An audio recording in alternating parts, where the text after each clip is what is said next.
talking about training in a movement, which is taking an exercise from novel to mature. Now, maturity is when you execute the lift to or near your current technical or strength potential. Now, you may have the potential to output a lot of performance. Maybe you have more muscle mass, maybe you have more general strength adaptations, but if you haven't practiced a movement enough, you can't actually express those qualities into a movement yet. So you have the potential to be stronger than you've ever been, but you're not practiced at that exercise. So you're not very strong at it at the current time. Now, the higher maturity of an exercise, the higher stimulus you'll be able to provide, which means the better you are at that exercise, the more stimulus you're going to be able to give your body and the more you're going to be able to adapt to that movement. Now, the reason that this happens is due to short-term adaptations the body makes, and that could be you familiarizing yourself with the exercise, with the demands, with the pain, with the discomfort, with the technique. My arm goes here, my leg goes here, I brace like this, I breathe like this, and the mindset, emotional. Do I have to be the emotional state? Do I have to be on? Do I have to be switched on? Do I have to push this really hard? Do I have to be conservative at the start, push harder at the end? Do I need to be revved up? Do I need to go in this with an accurate mindset? There are a lot of variables in how we actually execute our lift, and all of those things we can control, but there are some things as well that our body does, that our body adapts to. You would have experienced this before. If you've done a leg press, you haven't done leg press for a while, you come back the next week, it feels a bit better. You come back the week after that, it feels even better again. That is all the short-term adaptation that your body does to familiarize itself with a new stressor, a new movement with new demands. Okay, this process will take a different amount of time per lift, per athlete, and is heavily affected by the athlete having done the lift or similar motor pattern previously. What does that mean? Well, it means that everyone's going to learn different things at different rates. So if you've done a new lift, that's not going to be how much time you may require to learn another lift or to really maximize the maturity of another lift. I'll give you some examples soon. Every athlete is going to go through this process differently as well. And it's going to be heavily affected by, okay, have you done a movement that's similar to this previously? Because if you have, you're probably going to learn it quicker. If it's your first time doing an RDL, it's going to be a lot longer of a learning curve than if you've done a stiff leg deadlift. Even a back extension will help you learn the RDL faster. All right, here's my little arrows here. So a non-technical exercise and a technical exercise are going to have different time periods to reach maturity. A non-technical exercise might be 3 weeks. Quick. Just repeat a leg extension 3 times in a row. You're pretty much as good as you're going to be at that exercise ever. A technical exercise might be 2 months, might be 3 months, might be 4 months, might be 5. A technical exercise might be a clean. It's probably too much of an example there, but let's say it's a front squat. Now, the front squat's when you get back under them, you haven't been at that angle before, and so it actually takes a while to just be accustomed to those joint angles. Then you start getting a little bit stronger, but you can't output your best output ever yet. And then a few weeks in, you start getting towards your all-time weights, but still not there. Maybe your best set of front squats is 130 kilograms for 10. You're still at 110 for 10, and it's feeling really hard. You have to go 115, 120, 125, 130. It takes time for those technical exercises to mature to your all-time capabilities, where the stimulus is going to be the highest. Okay. When adding exercises to our protocols, we must assess the time it will take to train in a movement, to mature it. With non-technical exercises, it may be best to premeditate the change or the addition of that exercise and load one set into a program ahead that the exercise will be actually used and implemented in. So what do I mean? Okay, so let's say we have a current program and we want to introduce cable curls. It's a non-technical exercise, simple, it's just a curl. We already have machine curls, 3 sets at failure. And so what we do is we take one machine curl set away and we put, because previously we were doing 4, now we're going to do 3, and we're going to add 1 set of cable curls in there. Because it's non-technical, we probably don't need a lot of sets to be able to really refine our technique and improve at that exercise. Our intended program, the next program, what we're going to do is we're taking the machine curls out and we're fully committing to the cable curl 4 sets to failure.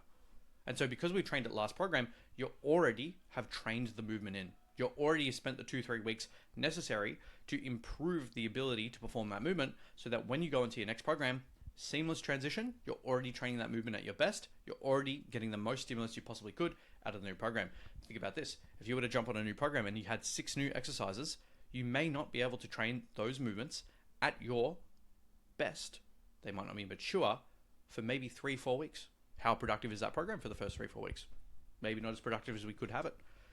you can still count the non-technical exercise into your weekly volume. Okay, so not to go on a big rant, but we know that we like to count and track weekly sets. Let's say we got 10 sets of biceps per week. Because the movement is non-technical, even though you're not at your best at it for the first 2-3 weeks, you can probably still count it towards your weekly bicep volume, even though it's likely a little bit less stimulating, because it's probably still stimulating enough. Even if you switch on a movement that you haven't done for a while, it's still similar to the machine curls. The machine curls have already fatigued your biceps. By the time to get to cable curls, yes, you're not the best that you're going to be at them until a few weeks' time. But the biceps are probably fatigued enough that that cable curl set probably still counts as a good stimulating set. Something that could be a little bit of a rabbit hole for us talking about in this video, so I'm not going to jump down the volume equation. But basically, what I'm saying is, if it's a non-technical exercise and you've done it second, you can probably count it towards your weekly volume. Okay, next up.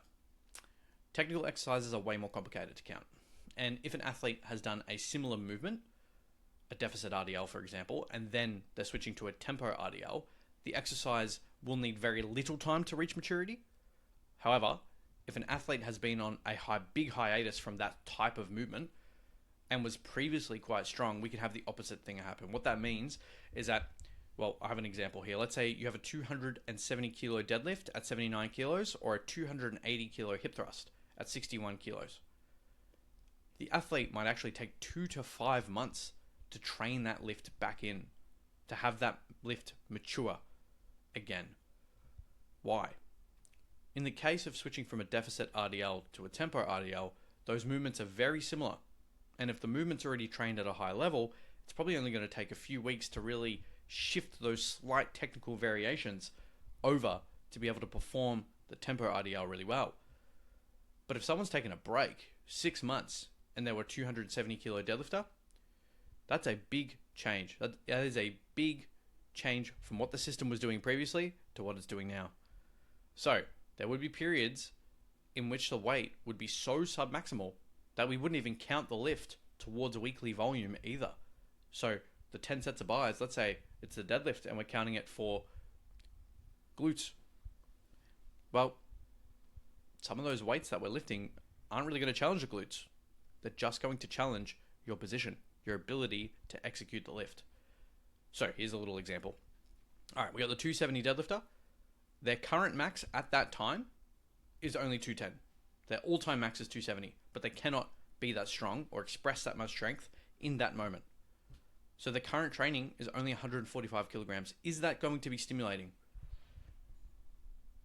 It will be, maybe for a week or two, but it's probably not going to be anywhere near as stimulating as I've previously experienced. Right. There's a lot more context to unpack with this. And these factors are all super lifter specific. It really depends on who you are. But it's not unusual for lifts to make very easy muscle memory gains for a couple months. And what I mean by that, if you put in the deadlift, this person's got a 210 at the moment, but an all-time of 270, you would expect them every 2 weeks for that max, that 210 current max, to jump up like 10 kilos, 10 kilos, 10 kilos. It's kind of like newbie gains or muscle memory gains. It's just easy progress because they've made the progress before. They've already cleared the path, all right? And so because they've cleared the path and they've laid some pebbles down, all they got to do is come back, take out the old weeds, and then they can walk along that path really easily again. It's not like they have to lay a whole new path. Right, why does this matter? If we're doing technical exercises, we have to keep in mind it might take a while for us to reach maturity again on that exercise, and we're going to have to take nice, really forward-thinking strategies to train that lift back in, not count it towards volume, really have a nice strategy to fit our timeline in with where that exercise will then become productive, stimulating for muscle mass, stimulating, well, not for strength gains, but for muscle mass specifically.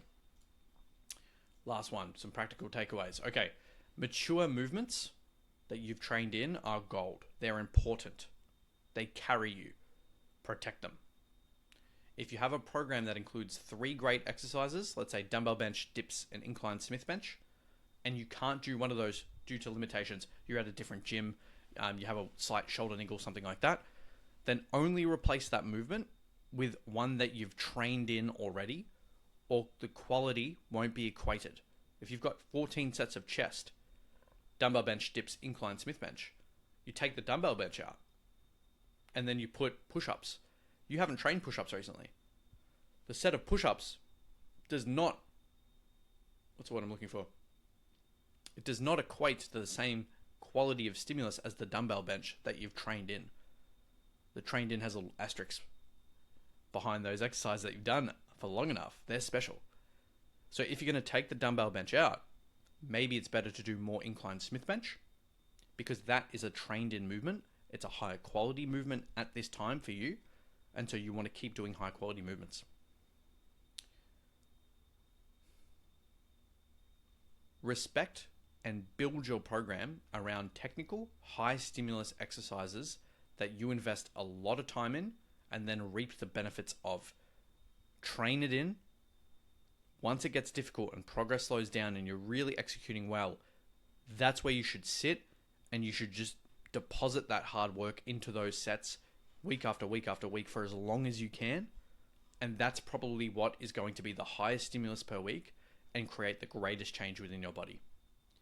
You can transition less technical exercises out by being smooth with it, pre-planning which of the small exercises you're going to change, and then making sure that you're exposing yourself to those new movements a couple weeks ahead of time, so that when you bring them in as a primary exercise on that new program, you can execute those lifts so much to a higher standard, higher quality, and create more stimulus for your body.